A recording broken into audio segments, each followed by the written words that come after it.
Siapa yang semayang kerana mengharapkan balasan baik Allah, maka orang ini tetap bernama orang ikhlas lagi. Cuma ikhlas paling rendah. Faham? Yang tak boleh ialah beribadat kerana mengharapkan apa yang ada di sisi manusia. Faham lagi? Ibadat yang amalan kerana pahala masih lagi ikhlas. Kerana pahala ni manusia yang janji atau Allah janji? Allah janji. Apa yang Allah janji, kita nak benda tu dengan amalan kita, masih bertahap ikhlas. Nampak?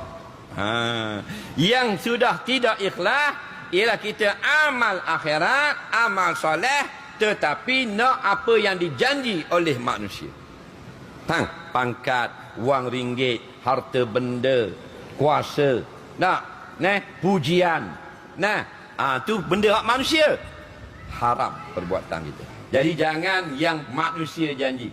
Contoh hafal Quran. Dia kata kalau kamu dapat apa 30 juzuk, nanti kerajaan bagi 900 sebulan. Dia pun apa juga